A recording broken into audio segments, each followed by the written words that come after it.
Every single ability for Mitsuki and Sarada has been revealed on the official website. In addition to Sarada's explosive Shuriken and Mitsuki's Sage Mode, which we have seen previously in a magazine scan, we have their full cast of abilities, and that's what we're doing today. We're looking at their abilities, and I'm even gonna share some ideas on how they fit into the game, how they fit into different loadouts, using other abilities that have already been announced. But before we get to the video, is there any character you guys are waiting for to see in this game? Like, who would you like to see in Shinobi Striker? Let me know in the comments down below. Shout out to TGN Anime sponsor Newt for translating most of these abilities and their descriptions. We can always take this into Google Translate and translate it ourselves, but it's always better to just have someone who actually knows Japanese translating this stuff. So thank you, Newt. Big shout out. So where do you folks want to start? Cool, let's start with Sarada. Sarada's secret jutsu is the one we saw on the scan, but the description helps us understand it a lot better. Throw a shuriken with an explosive tag and a healing kunai. The enemies are damaged by the explosion and allies recover health from the healing tags. Now on the website we see the shuriken a lot better in the screenshots. I still don't see any kunai, but since the two things are supposed to be thrown at the same time, maybe the kunai is just hidden behind the explosion.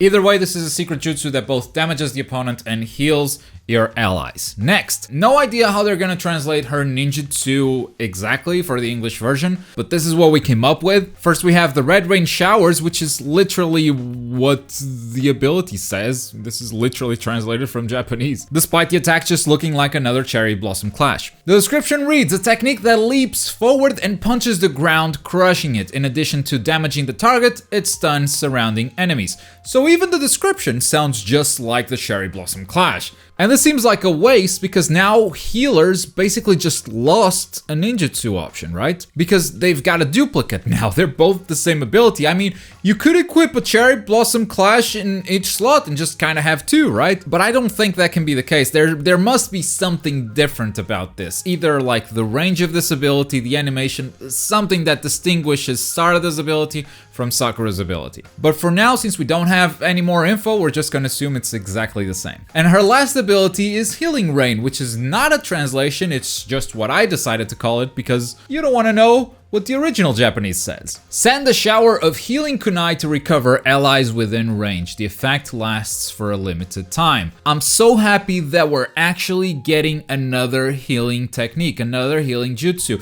And you might say, oh yeah, that's a given. I mean, she's a heal type, she's gonna get healing abilities. But no, actually, that's not a given. If you look at other heal types like Shikamaru and Hinata, they have support abilities that support your team in many different ways, but they don't have a single healing jutsu. And the only healing jutsu we had so far were the Palm Sage Jutsu from our custom character and the Cellular Extraction Jutsu from Sakura. So we had two options so far, and two options is just not enough. So I'm very happy to see that we got one more. And this seems to work very similar to the Palm Sage Jutsu in the sense that your allies will recover health over time, because you see that exact same aura around Mitsuki in the screenshot. But while in the Palm Sage Jutsu, you casting the ability, you have to stay there and charge the ability and you can be interrupted by enemies. In this case, it seems like you just throw the kunai to the ground, and if the allies are within the area or if they're inside the circle of kunai that the screenshot shows, they will be healing up, meaning you don't need to hang back and just keep channeling the jutsu. You can be more aggressive after you throw it. So in a way it's better because it allows you, the healer, to start fighting as soon as you cast a jutsu. On the other hand though, it's worse because you cannot leave that area. You have to stay in there, and if the opponent knocks you out of that area, or if you're trying to move forward, trying to conquer an objective or something, you're gonna lose that healing, and in that case the Palm Sage Jutsu would have been better. So how do her abilities fit into the game? First, her secret jutsu is the only one that heals characters so far. Sakura's ultimate is a resurrection jutsu, which is really good, but it builds very slowly over time, and sometimes you just use it to revive one dude. This one is awesome to throw into some team fights. If you see your teammates fighting, you can throw it in there, it will damage the enemy, it will heal your teammates, and it's hard to say how viable it is because we don't know how much it heals your teammates for, we don't know how much it deals damage, so we'll have to wait and see with that stuff. But this seems to be more of a ranged type of ability. So if you want to rock this secret jutsu, I can see Shikamaru's shadow abilities complementing that playstyle really well. Her ninjutsu, on the other hand, first let's start with the red rain shower. It seems so similar to Sakura's cherry blossom that it's more of a frontline sort of ability. If you want to be the medical ninja that goes into the front lines in battles, this might be the ability for you, and I think it would work really well with Hinata's twin lion fists, because that's also a melee ability. If you use it in battle, every opponent you hit will have their secret gauge reset, meaning that you have to start charging their ultimate from scratch. And I think for healing, what would work better for this type of battle ninja would be something like Sakura's cellular extraction jutsu. Or you can always equip both the red rain shower and the cherry blossom clash just in case you really want to destroy the map. I don't know. And finally, we have her healing ability, which we talked about it a lot already, but I feel like the twin lion fists from Hinata, along with either the red rain shower or the cherry blossom clash, would be perfect for this healing ability, because you want to throw that circle of kunai and then you want to join your friends in battle right away and use whatever you have to keep the opponent from entering that circle while you guys heal up. Really cool set of abilities. I think Sarada brings a new play style for the heal types, and that's really all we can ask for when it comes to revealing new characters. Okay, let's go Mitsuki. And Mitsuki being a defense type, which is the class, the type of character that we have the least amount of confirmed characters so far, he's definitely gonna bring something new. So let's start with his secret jutsu, the mysterious Sage Mode. Unleash the power of Sage Mode chakra. In exchange for being able to use your ninjutsu, attack power, defense, and movement speed will temporarily gain a massive increase.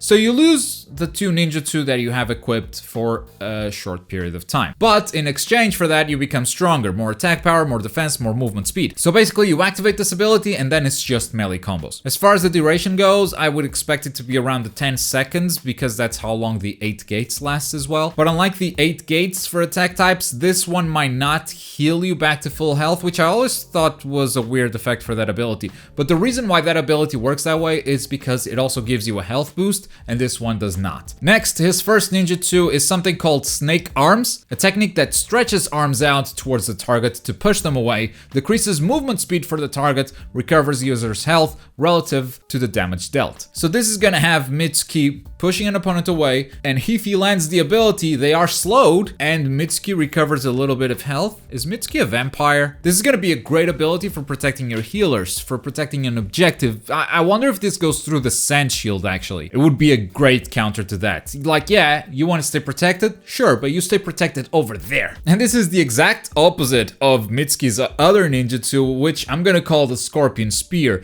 Not because it's the translation, but because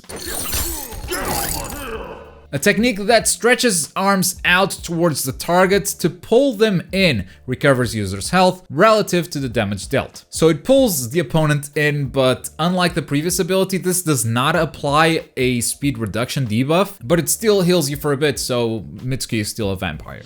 Alright, so how do his abilities fit into the game? Well, first, his secret jutsu is kind of a jack of all trades. It just buffs your attack power, so you can go on the offensive if you want, but it can also be a defensive type of ability because it raises your defensive power, making you tankier, harder to kill, and it also increases your movement speed so you can use it in a pinch to just run away. Of course, it comes with a downside, which is no ninjutsu, so I just wouldn't equip anything that I would rely too much on. For instance, in the beta, I used the spiky human boulder a lot to get out of tough situations. And because I relied on that a lot, if I had this jutsu, I probably would not equip the spiky human boulder. But this is going to be very personal. Like, you're going to need some jutsu that you just don't rely a lot on because you're going to miss them once you activate that secret jutsu. Nevertheless, it seems like a great ability if you're queuing up solo to get matched with randoms because it just doesn't seem to require any sort of team coordination, and it's just a massive boost to your character, and it's good for many different situations. The Snake Arms and the Scorpion Spear, though, I feel like they will require some team coordination. Like I mentioned previously, pushing enemies away from your healers or from the objective is going to be a big deal, very useful, especially because they're slowed and they won't be able to come back as soon as they would want to, which makes those enemies that you just pushed away the perfect target for ranged abilities like Kisame's Shark Bomb. The Scorpion Spear, on the other hand, it seems perfect to set up combos. Pull the opponent in and follow up with another attack, something like the Spiky Human Boulder for instance, or even better have an attack type character that you queued up with, that you're coordinated with, deal even more damage with their attack. You can also pull them in and use the water prison jutsu because that has a lot of range. It's gonna be very hard for the opponent to get away from that. So those would probably be the two abilities I would pair this one with. Also, if you are the type of player to be in the middle of a team fight, this can also be good for pulling enemies away from your healer. You're in the middle of battle, they've gone off to try and target your healer, just pull them back in. So yeah, Sarada, just like Mitsuki, they bring something fresh to the game and I'm really curious to try them out. I would love to know if you guys have any other loadout ideas other than the ones that we've talked about today. Let me know about them in the comments down below. Last time we talked about the scrolls in Team Deathmatch and how they completely changed the game. You can watch that video right here. If you're in the mood for something else, there's also the video at the bottom, but as always, thank you very much for watching. My name is Globku and I'll see you guys next time. Bye.